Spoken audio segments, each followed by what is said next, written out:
Il est 19h50. Bonsoir à tous. Voici les titres de l'actualité de ce mercredi.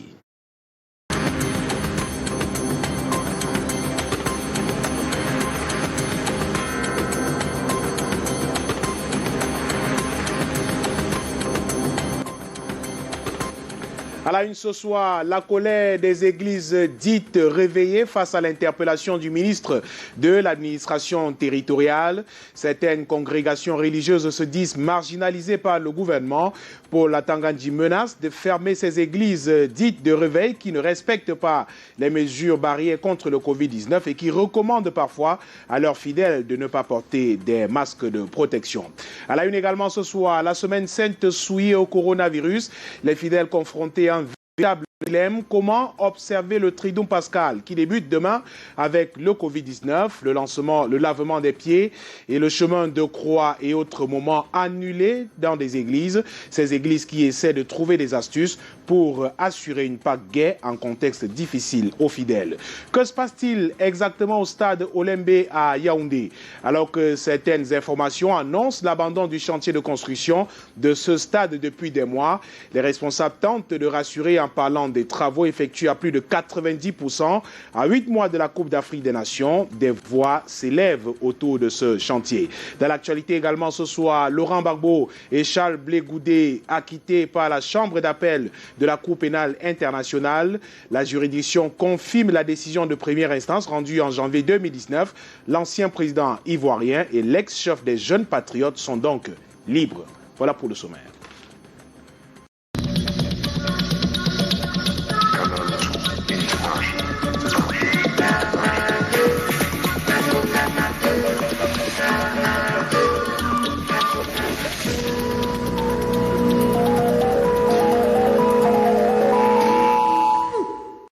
Bienvenue au 19h50. Je vous le disais en titre, le ministre de l'administration territoriale menace de fermeture des églises de réveil qui fonctionnent à marge des décisions gouvernementales s'agissant des mesures barrières contre le Covid-19.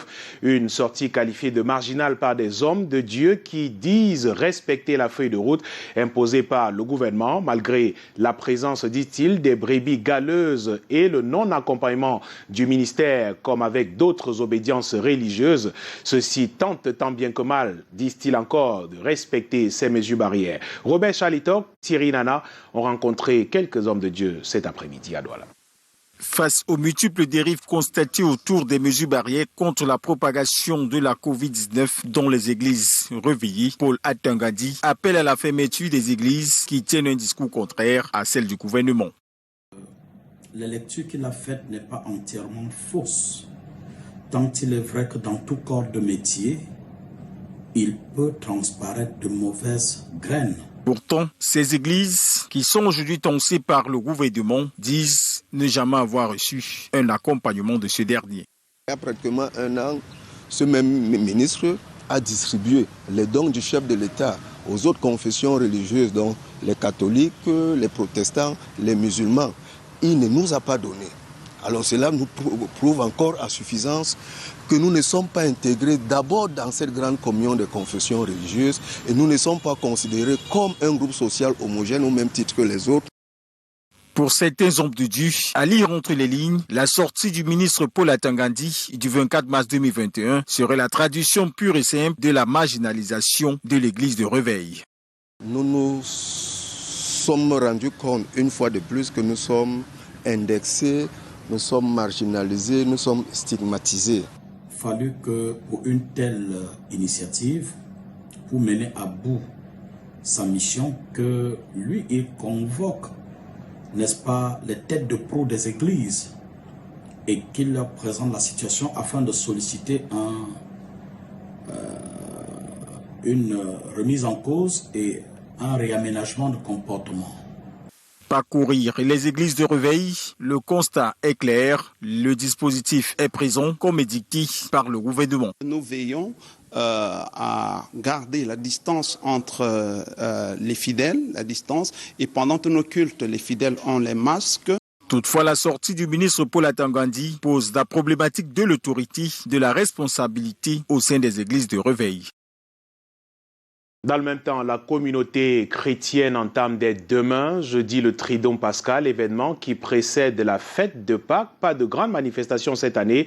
Le jeudi saint se fera sans le lavage des pieds comme traditionnellement chez les catholiques. Le chemin de croix également a été annulé. Cependant, à l'église évangélique du Cameroun, les dispositions sont prises pour empêcher que le coronavirus s'invite à la table du Seigneur. Le Covid-19 tue la solennité du Triduum Pascal. Un reportage de Delphine Foncotené et Serge Alanzier.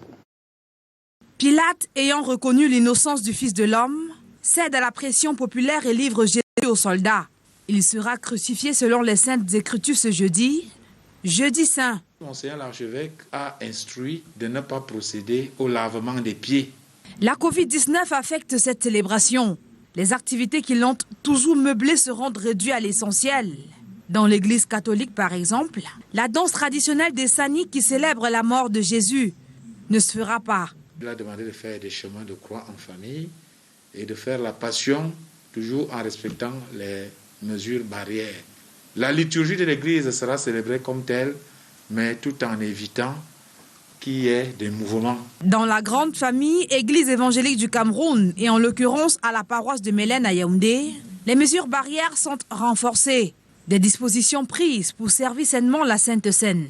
Nous avons eu à acquérir un matériel spécial qui nous permet de pincer le pain et de tendre aux fidèles qui au préalable aura reçu le gel sur les bras, malgré le fait qu'ils aient déjà nettoyé les mains à l'entrée et le vin qui a été préalablement préparé. La Pâque entamée dès ce jeudi par le Triduum Pascal est la célébration de la vie donnée en abondance par Jésus-Christ. Événement spécial cette année, mais qui garde toute sa symbolique. C'est la vie que le Christ nous apporte et en vivant cette crise qui donne la mort, le Christ vient nous donner la vie d'une manière autre. Nous savons que nous servons un Dieu de la vie et à chaque occasion ou chaque décision qui est prise pour que la vie soit davantage célébrée, nous ne baissons pas les bras pour que ces mesures-là soient observées. Cette célébration sera également l'occasion d'intensifier la sensibilisation dans les lieux de culte à travers différents supports de communication, comme c'est le cas ici, à l'ESC Mélène. Allons à présent à la rencontre de ce jeune garçon qui fait l'objet de toutes les curiosités dans le département de la vallée du Nthème, plus précisément à Ambam. Originaire de Batié dans la région de l'Ouest Cameroun, Junior traîne depuis 3 ans un mal jusqu'ici non identifié par des médecins. Ses parents désespérés s'en remettent aux âmes de bonne volonté. Mireille Flon de Fofotso et Narcisse Emana. Ce garçon de 15 ans, Junior Beauclerc Kuaté, souffre d'une pathologie rare si on s'en tient aux déclarations de sa maman qui aurait fait le tour des grands hôpitaux du Cameroun. 3 ans déjà que ça dure. Né dans une fratrie de 3, résidant à Ambam, dans la vallée du Nthème, Junior Beauclerc est désemparé. Je me sens pas bien. Au fur et à mesure que mange la hernie gonfle et ça me fait mal, ce qui fait que je ne peux pas marcher longtemps, je ne peux pas m'asseoir longtemps. La somme de 800 000 francs CFA a déjà été dépensée. Cette maman a vu toutes ses ressources épuisées, sans guérison. Coiffeuse de profession, elle élève seule ses enfants et nous confie qu'à cause de cette maladie, son fils, qu'elle a surnommé Famoué, n'a pas pu prendre part aux épreuves écrites du probatoire l'année dernière. Lui devait composer le probatoire. Mais avec l'hernie que la maladie a formé, l'hernie au niveau, il portait une hernie, il ne pouvait plus s'asseoir pour prendre les cours. Il est rentré à la maison. Son frère aussi, on n'a même pas pu payer les frais de probatoire. Lui aussi, maintenant, il est à la maison. C'est pourquoi elle lance un appel aux âmes de bonne volonté pour lui venir en aide. Nous prions les âmes de bonne volonté, vraiment. Nous leur prions au nom de Dieu, au nom du Dieu Tout-Puissant, de nous aider. Car je ne peux plus. Le petit Kuaté est titulaire d'un CAP en électricité et souhaite retrouver sa santé pour pouvoir reprendre ses études et vivre comme les jeunes de son âge, car son rêve est de devenir ingénieur. Amener les jeunes à se responsabiliser afin de tracer les sillons du développement du pays, c'est l'une des attentes d'un séminaire organisé ce jour à Yaoundé par l'Organisation pour la lutte contre la clandestinité et pour l'épanouissement de la jeunesse africaine. Un séminaire présidé par le maire de la commune de Yaoundé 4, Alain Gislain Kanga et Luc Vondor y ont pris part. Ils sont nombreux ces jeunes qui se lancent en aventure très souvent au péril de leur vie pour une vie meilleure. Pour une jeunesse épanouie et éloignée de l'envie d'une telle option, un séminaire de formation s'est tenu ce mercredi à Yaoundé. L'ONG, Organisation pour la lutte contre la clandestinité et pour l'épanouissement de la jeunesse africaine, renforce les capacités de ses membres dans le but de les rendre plus performants pour mener à bien les différentes missions à eux assignées sur le terrain. Précisément les 4 objectifs de l'organisation qui font d'ailleurs ces piliers, la sensibilisation sur les inconvénients de la clandestinité. Nous pensons à l'éducation des jeunes sur une Afrique suffisante. Il faudrait dire à ces jeunes que la réalité de l'économie africaine se trouve en Afrique. Nous pensons également à la collaboration avec les États, la coopération avec les États du pays d'accueil. Il est surtout question de leur apporter un soutien concret. Nous ne pouvons pas parler simplement de sensibiliser les jeunes, mais il faudra en même temps trouver un moyen de les accompagner dans la réalisation de leurs projets. Une initiative saluée par le maire de la commune de Yaoundé 4, qui a présidé cette cérémonie. Ce que j'attends de plus de cette ONG, c'est qu'elle multiplie ce type de renforcement de capacité afin de décourager ceux des nôtres qui pensent que la vie est meilleure uniquement ailleurs. À travers cette initiative, l'ONG veut accompagner le gouvernement à partir des collectivités territoriales dans sa politique mise en place pour inciter les jeunes à bâtir le Cameroun ici et nulle part ailleurs. Encore des jeunes mis ensemble cette fois pour promouvoir la production technologique Made in Cameroun. Ils ont suivi une formation délivrée par des experts dans le domaine et aujourd'hui présentent des projets à même de booster le développement économique de leur pays, de la création de chaînes de production au montage de systèmes d'alarme en passant par des robots explorateurs. Leurs différents projets font l'objet d'évaluations dans l'attente de financement par des éventuels partenaires intéressés. Samuel Baïha et Henri Chida. Parti de rien et aujourd'hui créateur d'outils capables de porter l'industrie locale, ces jeunes formés gratuitement en montage de projets se posent comme de vrais ambassadeurs du Made in Cameroun. On fait de l'espionnage dans les sites de guerre ou alors ce robot peut être encore utilisé dans les mines, dans l'exploitation des mines. Ce robot peut être utilisé pour être enfui dans le sol, dans les milieux souterrains. Il y a certaines structures, je prends l'exemple de la plus simple, la brasserie du Cameroun, où il y a une chaîne de production. Nous voyons bien que nos chefs ou bien nos dirigeants, porteurs de projets, ou bien ceux qui veulent réaliser des projets, n'ont pas confiance beaucoup plus aux jeunes Camerounais. Ils partent alors faire appel aux étrangers pour pouvoir venir réaliser leurs projets. Chaque fois qu'on ouvre la porte, ça finit à avoir un SMS. Maintenant, s'il y a un mouvement dans la nuit, non seulement ça vous envoie un SMS et ça vous appelle. Si c'est possible, dans le loin, ça vous appelle, ça met sur la maison. Vous pouvez suivre tout ce qui se dit à la maison. Donc si c'est un voleur, vous pouvez comprendre ce qui se passe. C'est devant un jury visiblement conquis qu'ils ont présenté le fruit de leur invention. La matière grise locale est vraiment très compétente et on a pu visualiser à travers les présentations de ces jeunes enfants qu'il y en a beaucoup de créativité et qu'on peut encore faire plus s'ils sont très très bien encadrés. Je peux vous assurer, certains d'entre eux partent d'aucune compétence pour acquérir des compétences telles que technologiques qu'on a observées tout à l'heure. L'initiative vise à valoriser la création locale. L'espoir du financement de leurs projets demeure. Nous avons constaté dans l'encadrement des jeunes que nous avons qu'il y avait beaucoup de talent. Et nous nous sommes dit qu'il était important d'aller susciter en eux le germe de la créativité. Et c'est ce que nous faisons. Nous avons formé de façon gratuite aujourd'hui plus d'une centaine de jeunes que nous encadrons en permanence. L'idée étant pour nous de montrer qu'à compétence égale, qu'on soit capable de demander un produit camerounais, de montrer leur savoir et de pouvoir le mettre au grand jour pour que, qui sait, les industriels puissent être intéressés ou alors des partenaires au développement puissent être intéressés par leurs projets et les accompagner. L'ingéniosité de cette jeunesse qui veut créer et impacter semble acquise. Reste le financement nécessaire pour les productions finies et à grande échelle. Coopération à présent, le ministre des Petites et Moyennes Entreprises a reçu en audience cet après-midi le haut-commissaire de l'Inde au Cameroun. Les deux personnalités ont échangé sur les possibilités de renforcement de la coopération Cameroun-Inde dans le secteur des petites et moyennes entreprises afin de rendre celle-ci plus dynamique. Le compte rendu d'audience avec Daniel Anissé-Mboudier et Bertrand Tassé. En matière de développement des petites et moyennes entreprises, l'Inde est un exemple.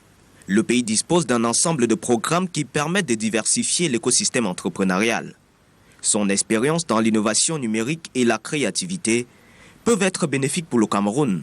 Sujet au centre des échanges ce mercredi entre le ministre Achille Basiliken III et Rakesh Malhotra, haut-commissaire de la République de l'Inde dans notre pays. L'Inde attache beaucoup d'importance au développement des micro-entreprises, car c'est ce qui constitue l'essentiel du tissu économique et génère beaucoup d'emplois pour les jeunes. Évidemment, nous voulons renforcer notre coopération dans ce sens et surtout dans la promotion des start-up. Une attention minutieuse est accordée au volet exportation. Les deux pays envisagent déjà une feuille de route pour faciliter l'exportation des produits issus de l'artisanat. Il existe en Inde un centre de promotion des exportations de l'artisanat. Et j'ai invité le haut-commissaire ici à se joindre à moi pour que nous allions visiter le centre international de l'artisanat de Yaoundé pour qu'il se fasse une idée du niveau en fait, dans lequel aujourd'hui on évolue en termes d'artisanat d'art, d'artisanat de production.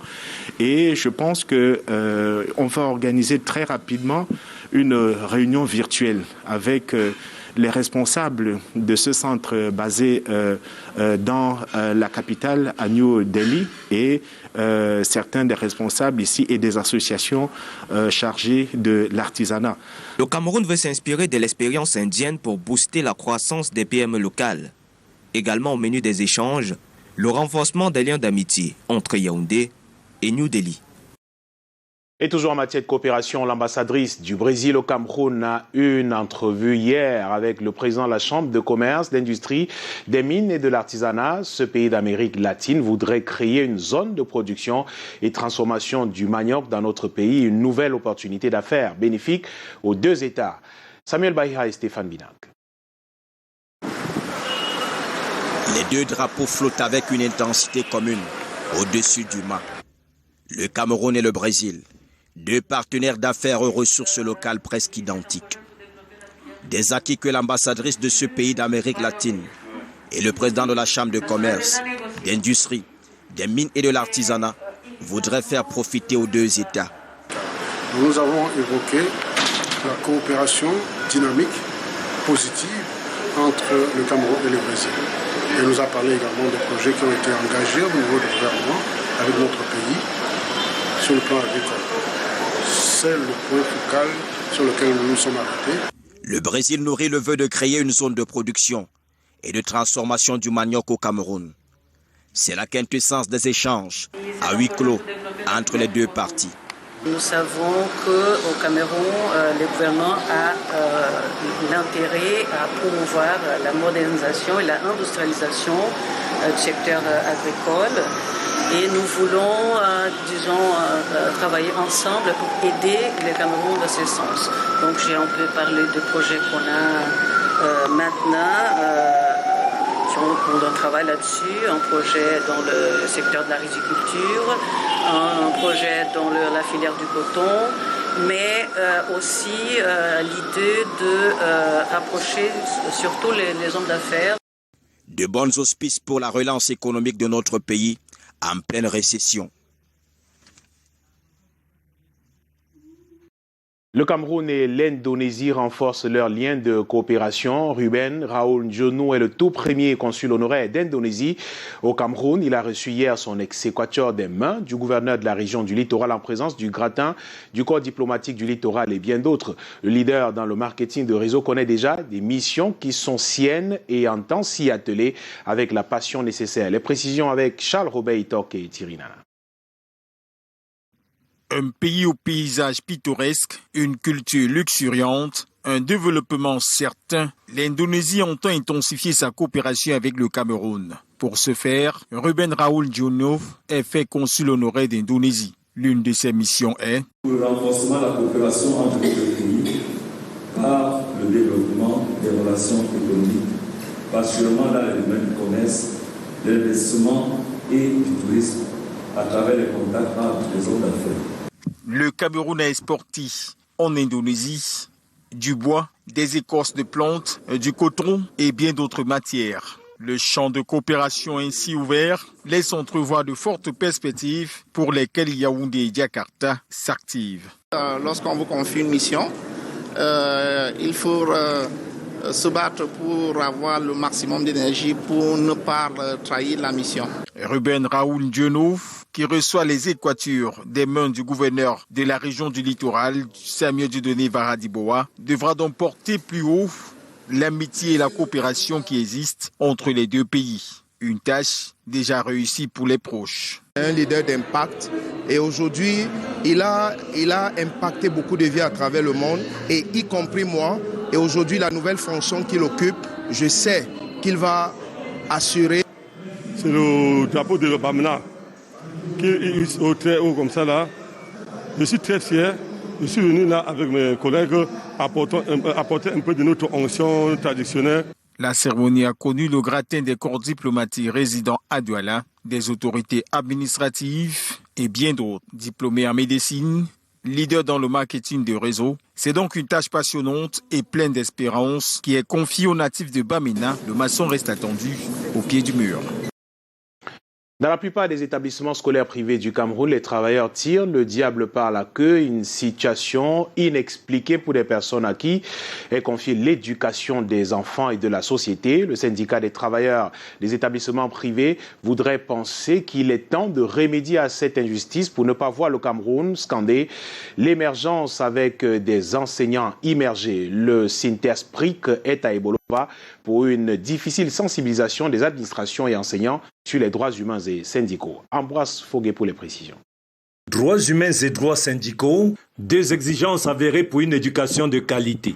Le syndicat des travailleurs des établissements scolaires privés du Cameroun, Saint-Esprit, y voit indubitablement un socle de paix pour la pérennité de l'enseignement privé. Il ne devrait pas avoir de différence entre les enseignants de l'enseignement public et ceux de l'enseignement privé, étant donné que tous concourent à l'éducation des enfants, des élèves. Et sur la raison d'être de cet atelier en semaine sainte, le Saint-Esprit pense que les travailleurs des écoles privées ont assez tiré le diable par la queue. Nous constatons une marginalisation, une certaine entente pour la misère des enseignants, pour l'absence d'encadrement, pour l'absence de reconnaissance des droits des enseignants, le droit à une vie décente, qui se manifeste par des salaires éternellement bas. Il y a des 25 000, les vacataires sont à 40 000 et les permanents, nous votons entre 45 et maximum 60 000 francs. Pour sa 6e étape nationale, le Saint-Esprit est à Ebolova et comme il devait s'y attendre, il est en terrain infertile. Mais avec 13 présents à l'atelier,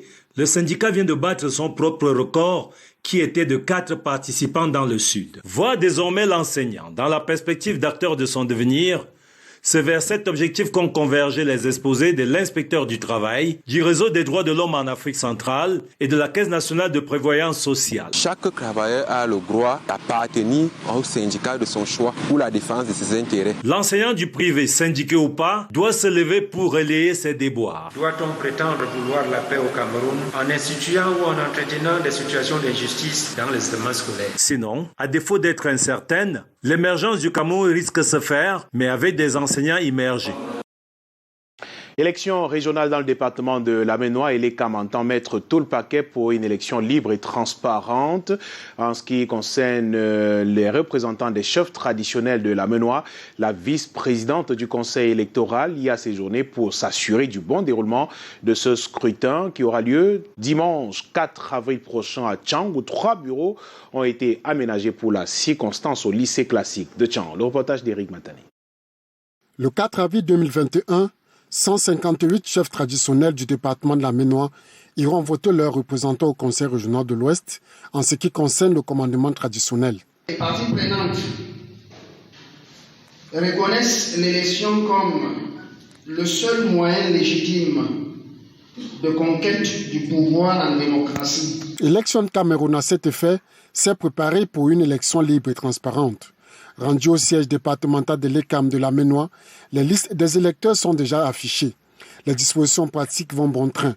Cela se justifie ici avec la présence de la vice-présidente du conseil électoral qui a tenu une séance de travail avec ses collaborateurs. Quant aux candidats, leur satisfaction totale à l'endroit du chef de l'État camerounais pour cette autre opportunité. Pour dire une fois de plus merci au chef de l'État qui a été sensible au recours classique que nous avons introduit pour décrier cette injustice qui semblait s'abattre sur le département de la mémoire par le rejet de la liste.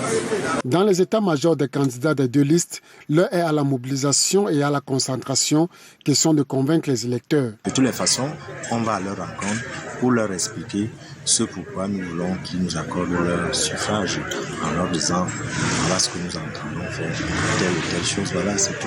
On n'a pas beaucoup de choses surtout que sur le terrain nous sommes des hommes neufs, on n'a pas beaucoup de choses à leur raconter.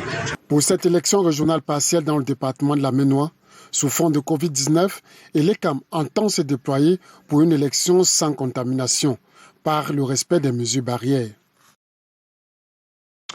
À 8 mois de la Coupe d'Afrique des Nations 2022 au Cameroun, les ouvriers du stade Olembe s'activent sur le chantier pour le livrer à temps, comme vous pouvez le voir sur ces images tournées cet après-midi au stade d'Olembe à Yaoundé. Selon les responsables, tout est presque fin prêt. Voici le reportage d'Alain Ghislain Kanga et Michel Foucault qui ont effectué une descente cet après-midi.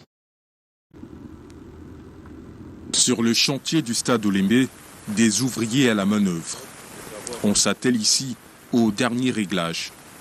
Au-dessus de la cuvette, certains préparent déjà l'habillage. Il sera revêtu de ces écailles de pangolin. L'entrée principale du stade, que voici, est déjà prête. Nous n'avons pas pu entrer dans l'enceinte du stade. Raison évoquée. Les travaux avant fallait intervenir, mais comme je vous dis au ministre, ce sera là la semaine prochaine. Je préfère ne pas prendre le risque parce que je n'ai pas une autorisation. Pas loin de là, on prépare la prochaine visite d'évaluation des travaux du ministre des Sports et de l'Éducation physique. Alors, mesdames et messieurs, je vous souhaite la bienvenue à notre traditionnelle réunion de chantier de ce jour, le mercredi 31 mars 2021. En prélude à la visite de chantier que le ministre des Sports devra entreprendre dès la semaine prochaine. Une réunion tenue en présence des responsables de McGill Construction. Selon le président du comité ad hoc, chargé du suivi des infrastructures sportives au ministère des Sports, les stades annexes sont réalisés à 98%. Il ne reste que la piste d'athlétisme. L'hôtel et le centre commercial sont évalués à 60%. Globalement, l'état d'avancement des travaux est estimé à près de 90%. Le Cameroun finit la campagne qualificative sur une fausse note pour la Coupe d'Afrique des Nations 2021. 4 jours après leur défaite au Cap-Vert, les Lions indomptables n'ont pas fait mieux qu'un match nul, vierge au stade de Japoma face à une équipe du Rwanda presque amputée. Par ailleurs, 23 équipes ont déjà validé leur ticket pour la CAN sur les 24 places disponibles. Marc Chameau et Joseph Roger Foipon.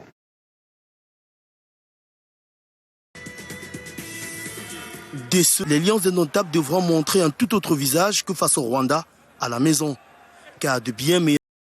Je le disais en titre, acquittés, Laurent Gbagbo et Charles Blé Goudé sont libres. La chambre d'appel de la Cour pénale internationale confirme à la majorité la décision prise le 15 janvier 2019 d'acquitter l'ancien président ivoirien et l'ex-chef des jeunes patriotes. L'histoire donne raison aux deux hommes qui ont su garder la patience pendant ces 10 années de procès.